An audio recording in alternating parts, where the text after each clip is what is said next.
ബിസിനസ്സിലൊക്കെ വിജയിച്ചു വന്നിട്ട് രാഷ്ട്രീയത്തിലും കൂടുതൽ പേരുദോഷമുണ്ടാക്കാതെ ഇത്രയും കാലം ജീവിക്കുക എന്നുള്ളത് ചെറിയ കാര്യമല്ല.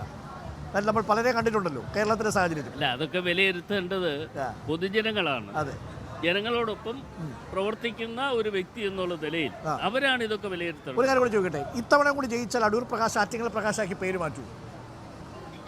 എൻ്റെ പേരിനകത്ത് ഒരു വ്യത്യാസവും വരില്ല. ഒരു വ്യത്യാസവും വരില്ല.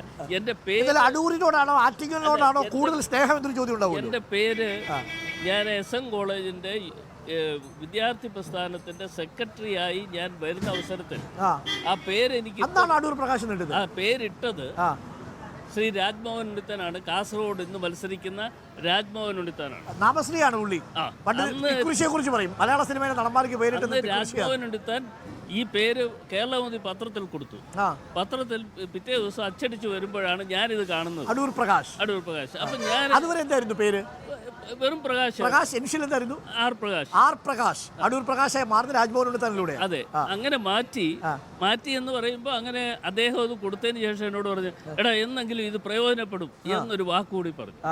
രാജ്മോഹൻ ഉണ്ണിത്താൻ പറഞ്ഞു. ആ നാവ് ഏതായാലും പൊന്നായി. അത് കൊള്ളാം, ഗംഭീരം കേട്ടോ. അപ്പോൾ അങ്ങനെ ചരിത്രം കൂടി ആ പേരിനുണ്ട്. അടൂർ പ്രകാശ്, ആർ പ്രകാശ് അടൂർ പ്രകാശായി മാറി. ആറ്റിങ്ങലിലെ ജനങ്ങളിലൂടെ ആറ്റിങ്ങൽ പ്രകാശ് ആയെങ്കിലും അടൂർ പ്രകാശ് എന്നുള്ള പേര് വിട്ടൊരു കളിയില്ല. പക്ഷേ ആറ്റിങ്ങൽ വിട്ടൊരു കളിയില്ല. Thank you Adoor Prakash. നമുക്കിനി ഒരു ഘട്ടം കൂടി കാണണം, ഒന്ന് ചൂടായി വരുമ്പോൾ. Okay, thank you, thanks a ലോട്ട്.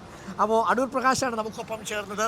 അടൂർ പ്രകാശ് പറഞ്ഞ കാര്യങ്ങളൊക്കെ പ്രേക്ഷക ശ്രദ്ധിച്ചിട്ടുണ്ടാവും. കള്ളവോട്ടിന് വേണ്ടിയുള്ള ശ്രമം നടക്കുന്നു, അതിൽ സർക്കാർ അനുകൂലമായി ഒരു മൗനം പാലിക്കുന്നു, കള്ളവോട്ടിന് അനുകൂലമായി എന്നുള്ളതാണ്. ഇത്തവണ 1.5 ലക്ഷത്തിലധികം കള്ളവോട്ടുകൾ ഉണ്ടാവാനുള്ള സാധ്യതയുണ്ട് എന്നാണ് അടൂർ പ്രകാശ് പറഞ്ഞിരിക്കുന്നത്. അപ്പോൾ ഇതൊക്കെയാണ് നമ്മൾ ഇന്ന് കണ്ടത്. അപ്പോൾ നമ്മൾ 2 സ്ഥാനാർത്ഥികളെയും കണ്ടു. LDF സ്ഥാനാർത്ഥി വി ജോയി, UDF സ്ഥാനാർത്ഥി അടൂർ പ്രകാശ്. നമ്മളിപ്പോൾ ഉള്ളത് ആറ്റിങ്ങലിലാണ്. നമുക്ക്